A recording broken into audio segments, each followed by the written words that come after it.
there, my name is Rachel Tiemeyer. I'm Conner. And we are Team Thriving Home, and we are so excited that you're here to cook with us today. Yep, we're about to make 6 meals in 1 hour, and we are working through prep session number 6. Now, if you have this in front of you, you've probably already noticed. This prep session is a little different than the rest because every recipe on it is gluten-free, dairy-free, and paleo-friendly. But if you don't care about those things, you're still gonna like these recipes because personally, I'm not gluten-free or dairy-free, and I for sure would eat all these, and my family would too. Yeah, they are some of our favorites. Here's what we're making today. First up is grilled steak kebabs. These are awesome. Just tested them not long ago again. They've been on our blog for a while, but we retested them, retried them. They're a home run. Yep. The second one is Easy-Peasy marinated pork chops. You guys make this a lot, Yeah, right? yeah. It's a really simple recipe, really kid-friendly. It has a really sweet, savory sauce that goes on top of it. It's really good. Yep. And the final one is honey Dijon chicken, and we give you lots of ways to serve that. You can serve it with rice or your favorite veggies, but you can also serve it as a delicious sandwich, and we give that idea in the packet. So we think you're gonna love the versatility of these recipes, and this is a really fast prep session. I guarantee you're gonna be done in no time. Woo! Ready to Let's get do started? it. Let's do it. Starting with step 1, you're going to prep your freezer bags. We tell you this to do this almost every time at the beginning.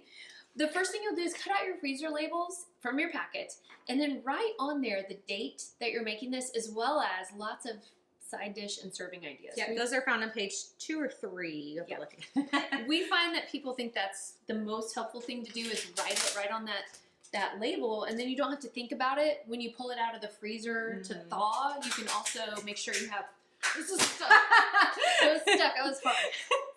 Don't rip my cabinets apart. I think I took a cabinet off. We're using packing tape to put these on. You can use whatever tape you have. Now, the other thing you want to go ahead and do, because we're going to be making 6 bags of marinade, basically. This is a super easy prep session. It's either stick them in some baggie holders. Can I help you here? Yep. You're going. And you want to tell them about those baggie holders? Yes, so these are, you can get them on Amazon, almost anywhere. They go up, down, so that if you have a quart-size bag, they shrink down like this, and they just hold the bag up for you. Now, if you don't have the baggie holders, totally fine. One thing we recommend is just using a kind of a deeper mixing bowl, and that can kind of give the meal support as you fill it up. So that's just another little trick to the trade here. So, so go ahead and open your bags up, and I'll get those going. If you want to talk through step 2, we're going to go ahead and talk through both of these. You can pause at any time. Yeah, that is one thing we need to remind you of is we are moving fast and we pause and do work in between. So make sure you use your pause button as you're working through this just to make sure you're on track with us. So we are on step 2 now. This is prep the garlic. Now for this prep session, there's a lot of garlic. 16 cloves, 16 cloves of garlic. And normally I buy the big old clove of garlic to mince.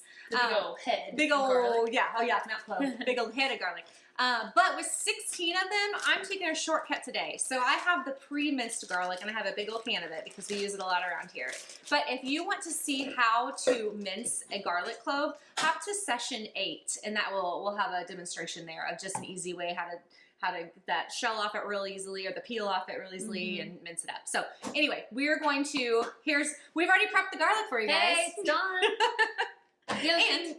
The other thing you need to do real quick is you'll have 2 lemons. Go ahead and slice those in half, so then when you're ready to build your marinade, a few steps from now, you've got that ready to go. Just a time saver. All right, step 1, step 2, done. We are on step number 3. We are going to prep our steak, chicken, and pork. We're starting with the steak here, and as you can see, Rachel got a head start. I got to work. You're gonna cut your steak. You're gonna trim it of its fat.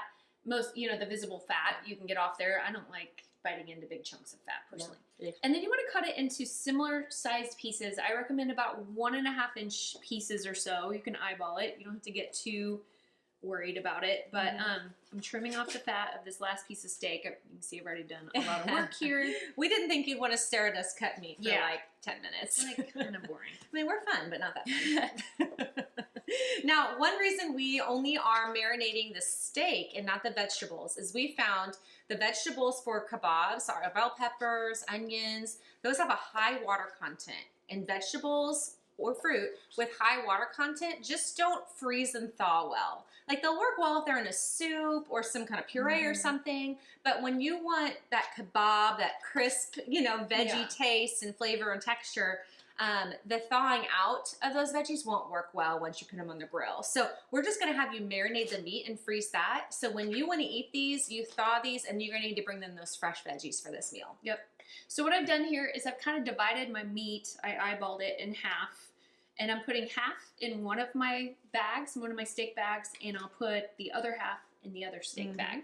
And now you've also provided a lot of great suggestions on how else to use this besides kebabs. Yeah. Do you know those off the top of your head right now? One of them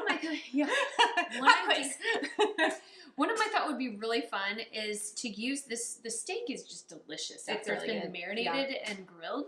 But what if you cut it up a little smaller after it's been cooked and put it on a salad? Like I'm thinking arugula with a little, I love blue cheese. If you don't like gorgonzola, blue cheese. Do you like blue cheese? I feel moderately about it. Okay. And I know my husband hates it. Some people like loathe it. Oh my gosh. He thinks it's the worst thing on the planet. Yeah. You can use feta cheese, but I think blue cheese is so good with steak. Yeah. So use that on a salad with maybe some red onion. Did we talk about making it a stir fry too? Was that on there? I think so. I think I put that on there. I've done If so not, many of these. extra tip for you. There you go. Stir fry. So lots of ideas. Make sure to check that out. Yep. We're going to move on to step 3, part 2, but we got to reset up here for a moment. We are still on step 3. We are on part 2 of step 3. So I'm going to prep the chicken. Now we have 8 chicken breasts here. And I'm going to take these and we're going to cut them in half lengthwise. And you want to talk about why we're doing that, Rach? Yeah, we want to take these and put them into even-sized cutlets. There's a couple of reasons for this. One is if you want to cook it on the grill, which is one of the options we give you. The other is to bake it, which is easy and delicious too. But it allows them to cook quickly and very evenly. It also allows the marinade to really get in around all the pieces of chicken really well. And so it just adds a lot more flavor to your chicken. Yep. And if you want to make it a sandwich, it's like a great size for that because you don't want to put this whole chicken breast in a sandwich. It'll be a lot of chicken. So as you can see, the method I'm using is I'm just putting my palm really firmly on top of this and just kind of seesawing back and forth. Seesawing, zigzagging, I don't know. Sounds good. It sounds like an official term, right? This is so much easier than pounding out chicken, which you probably see in recipes. Yeah, if you pound out chicken, you're supposed to put saran wrap over it, which when I was I'm counting. I'm good. I'm good. So I once pounded out chicken without putting saran wrap on it, and there were like chicken particles all over my kitchen. It was so gross. It's amazing what we survived in our early years of cooking. You ever think about that? We still talk about, my husband and I talk about my hockey puck rolls I made once. I tried to make a bread machine recipe and it did not work out. And they like really were like hockey pucks. They were like, you couldn't even break them. So. Yeah, we should tell a cooking disaster in every one of these episodes we do. While she's finishing up that chicken, and you're doing 4 chicken breasts that have been cut into cutlets into each bag. So there should be 8 cutlets in each bag. Right, 8 thin cutlets. I was like, I did that right? 4 total breasts. Yeah. And so, okay, on this, back to the steak kebabs while you're trimming chicken, while you're cutting chicken, is I have some wooden skewers, and I put this on the shopping list for you in case you didn't own, like metal skewers. These are great to use on the grill if you want, or even in the oven. Like if you were to bake something, you can still skewer it. But one tip is you do need to set these in water for about 30 minutes before you use them on the grill. It just keeps them from burning. Yeah, like from turning into charcoal. Yep. Yep. All right. Well, we're going to finish up this step here, and then we'll continue on. Are we going to move on? Yeah, we're going to stay with step 3. We're going to reset and prep. Step 3 is like 3 steps. Let's be honest. That's still in step 3, part 3. Still it's the step that never ends. But guys, this is the hard part. It's all you got to do is it's almost over. Put your meat, your pork chops. You want to put 6 of these little guys, these boneless pork chops, in each of your pork chop bags. That's it. And what you're doing here is we're making you get all the nasty part done at the beginning, and then we're going to build a marinade in each of these bags. It's like a super easy prep session. Yeah. So do this. Wash up really well. What's wrong? No, you're good. One more. Last count. Yeah. Okay. Everyone needs a friend in the kitchen. I think we said this in another one of our videos, but one of our readers who was doing a prep session, she actually Zoomed with a friend. They both bought the prep session, they Zoomed, and they cooked together in the kitchen. Isn't that fun? I love that. I love that. We love hearing. If you guys have a story of anything, like how you've used these meals or, you know, something like that, we love, like, we're super encouraged when we hear from you guys. Yeah. All right, we're going to move on to step 4. Yay! We're now on step 4, and so we're going to build our steak marinade. Polly's going to walk me through it. Yes, I am. Okay, we are going to do a 1/2 cup of gluten-free soy sauce. Also, coconut aminos are an option, but we just have the gluten-free. And then I know, well, Rachel's gluten-free, so she uses the, is it tamari? Tamari? How do you say that? Yeah, tamari soy sauce. Tamari soy sauce. Okay, so that's a good option if you need that. Yep. All right, finish that up. And you could use regular soy sauce if you're not concerned. Right. Gluten. Yep. Oh, Right. Oh, I have short. We have more. You have more. We'll add it later. We'll add it. Yep. You guys don't want to be bored with us opening that. Okay, a 1/3 cup avocado oil. Okay. Or any neutral oil. What are some neutral oils? Oh, vegetable oil, but it's honestly it's not very good for you. It's highly processed. We like avocado oil because it's minimally processed. So you want the unrefined kind, cold pressed. And I actually get avocado oil delivered to me from Amazon. I have it on subscription. So I just have it. It comes in the mail like every couple months. It's just so I always have some in the pantry. Okay, next we are doing some, okay. You get to say it. Worcestershire. I'm kidding. Worcestershire sauce. Worcestershire sauce. I know how to say it. So Worcestershire sauce can have gluten in it. So you need to look for one that's gluten-free. I actually did find this one on Amazon, and the brand is called Lee and Perrins Worcestershire sauce. And also the other thing about Worcestershire sauce, try spelling it. I know how to spell it because we had to so much for our cookbook. Worcestershire. That's how I always said it. But if you look at the ingredients, like on the cheaper ones, it's gross, like high fructose corn syrup and just weird stuff. So get a good brand of that. All right. Next one is honey. We're gonna add a little sweetness to this. So we have a little trick so honey doesn't stick to your measuring spoon. Just spray it and spray that. Spray the counter while you're at it. Why not? We were just commenting of like, this counter's gonna need a good cleaning after this. We've assembled a lot of meals today. Now, one of the things we're doing here is building this marinade directly in the bag. For those of you who are very fastidious and like things to be mixed like perfectly, you can build it in a separate bowl, but who likes extra dishes? Yep. We're saving you dishes. We're saving you dishes, so we're building it in here. It's up to you. All right, next to my garlic shortcut here. So remember, we normally mince our own garlic, but this is our shortcut. And then I just kind of know from experience that 2 teaspoons is equivalent to 4 cloves. I was like, so about a half teaspoon of that store-bought. About a half is a clove. Is a clove. So once you kind of learn that in your brain, it's nice to makes it easy to make these shortcuts. Yep. All right. Next is onion powder. 1 teaspoon in each one. Yep. And again, pause if you need to catch up with us. We realize we have 2 people working. You are 1 person. And then 1 teaspoon of black pepper. Okay. Which feels like a lot of pepper, but for a steak marinade, you need it. Yeah. It's good. I wouldn't put that on chicken though or something. I feel like that'd be too peppery. And we didn't add salt in this particular recipe because we're using so much soy sauce and it has really high sodium content as well as that Worcestershire sauce. Yeah, you don't really need it. So here's what you'll do. Oh, one more. Pinch of red pepper. Sorry. Just a pinch. This is why you need a friend in the kitchen. So you need us on video. Just take a little pinch. Boop. Yep. Just adds a little heat note in the background. All right, depth of flavor. We got it all. Yep. Now what we do is you're going to seal it, but squeeze out as much air as you possibly can. Because we always say this, but air is the freezer. Wait, enemy of freezer cooking. Air is not the freezer. Rewind. Air is the enemy of good freezer food. Yes, you don't want air on your freezer food. That's what causes those little ice crystals. You can kind of make it the quality decrease faster. Exactly. So as much air as you can squeeze out in your freezer meals, the better. This is fun. Let's Yay! I know. Get a little exercise. Yay, guys! Kind of shake it around. All right, first one's done, and it's a good one. That's gonna be a good one. I'm all right, that soon. Moving on. We're going so fast. We are on step 5, and we are going to make the marinade for the pork chops. Yep. So this marinade is like a sweet, savory goodness, and when it freezes in it, it like adds that extra flavor to it. So I'm going to go ahead. Yep. Start with a 1/2 cup of your gluten-free soy sauce. Soy sauce. Yeah, or coconut aminos again. Yep. And this is sort of a shortcut to lots of flavor when you use soy sauce. So we don't need that many ingredients for this recipe. Yep. And then once again, we're not mixing it in a bowl ahead of time, but you can if you want to. Yep, absolutely. Why? We should have taken that little cap off the top of that. To go Yeah, faster. that would have gone I saw faster. Rachel Ray do that once. She just popped it off on her show. Okay, next, I'm going to, well, let me give us a little spray. Okay, so this is another half cup. We're going to do a half cup of honey, which is a lot of honey, but you also got 6 big pork chops in there. Yeah. So, little trick, going to give this a little spray. And look, you're so smart. You did it over the bag instead of like over the counter. Instead of over the counter, like Yeah. Okay, while she's pouring that in, one of the things that's cool about this recipe that we'll instruct you to do is at the end, when you make it, you can bake it. I think we mainly tell you baking on this one. Mm-hmm. Yeah, which is super easy. It takes no time at all. It's a great weeknight meal. Yep. But take that marinade. Don't discard it.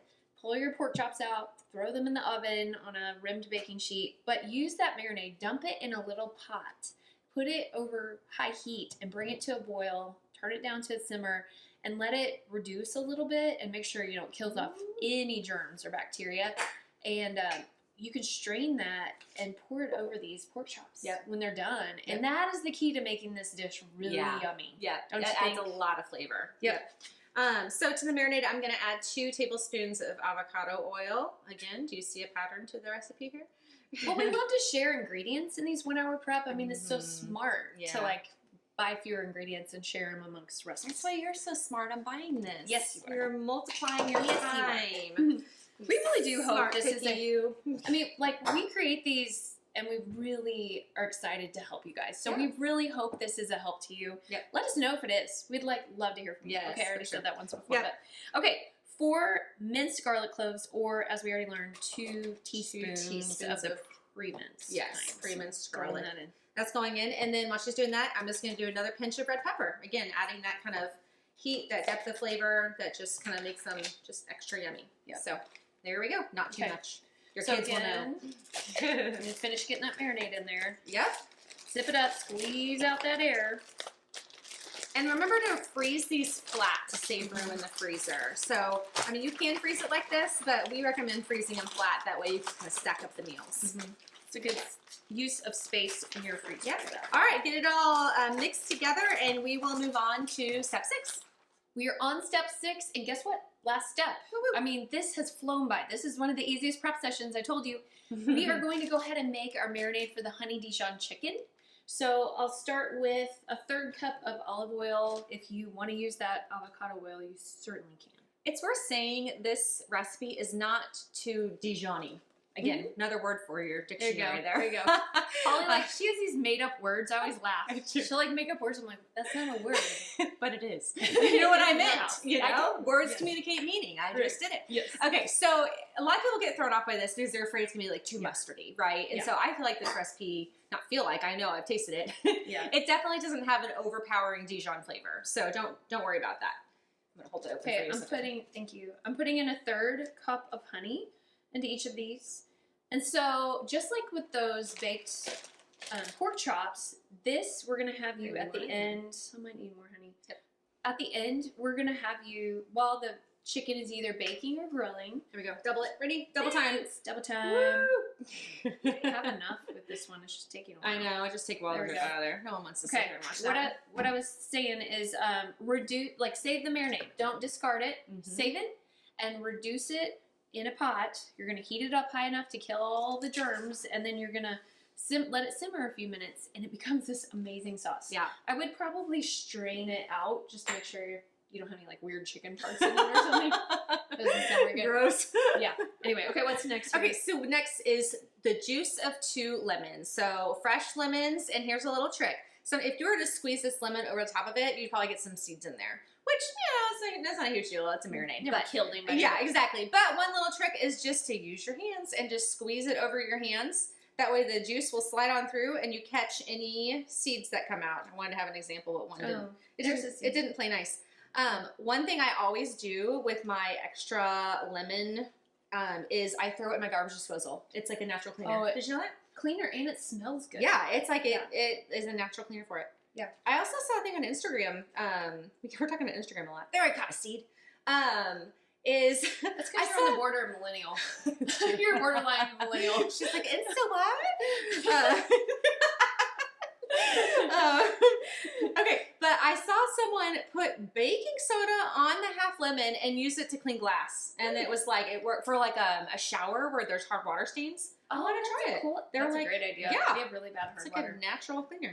While you're doing that, I should point out too. This is one Rachel, thing you don't know about. I just Polly. squeezed all of the lemon into one. Hurry! Throw that. We are awesome. Drip, See, drip. don't talk to a friend in the kitchen because these are the things that happen. Okay, well, let's pretend I squeezed these two into this one. We can get more out of these. Yeah, we for sure can. Look at that. I have more lemons. We're gonna fix that later. All right. Well, I was gonna tell them while they're squeezing their lemons that. Did you guys know that Polly is the resident hand model for Thriving Home? I was watching her. I was like, man, her nails look so nice. She always has her nails all done. Looks good. I majored in hand modeling in college, and just it's really competitive. Anyway, anytime we have to do like close-up food shot with a hand, I'm like, Polly, where's your hand? I think you're like self-conscious about your hands, though. I'm a little. I must be. I feel like I have quite average hands. You guys, go ahead. Don't turn your Dijon mustard upside down, apparently. All right, 3 tablespoons of this. We're falling apart. We've been cooking for like 3 hours now. Shooting videos for a little bit here. This is what happens. Let's not forget to put extra lemon juice in it. Oh, okay. 3 tablespoons of Dijon in each of these. Yep. And then the last thing to go in there is just going to be a little bit of salt. Yeah. After the Dijon. Like I said, it doesn't get too mustardy. I think when we talked about this recipe, I was like, my kids won't eat that. Mm-hmm. But Rachel had a good idea. Did you tell them about the pretzel bun idea? Okay, so this is not gluten-free or dairy-free. Yes. This idea. But this idea is awesome. Thank you. I'm putting 3/4 teaspoon salt in each of these. And we're going to go ahead and, mix these up. So how about you grill your chicken or bake it? This chicken. And then do you guys have pretzel buns at your store? Like I can find them even. Does Aldi have them? I see them at Walmart. I don't know if Aldi has them. I think a lot of stores have them, but those pretzel buns, yeah. How good would this be on a pretzel bun with some Swiss cheese or Havarti and bacon? Yeah. And then reduce that sauce and drizzle that over it. That'd be good. That would be so good. Yeah. But if you're going dairy-free, gluten-free, you could totally do like couscous, quinoa, rice, serve it over that, or gluten-free pasta. That'd be great. Yeah. All right, we're going to get these all mixed up, and then we'll meet you back here for the finale.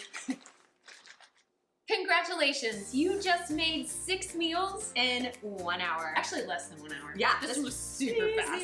Yep. Yes, this is a good one. Guys, we are so glad you joined us. We hope you had fun. We for sure did, and we made lots of mistakes on camera for you.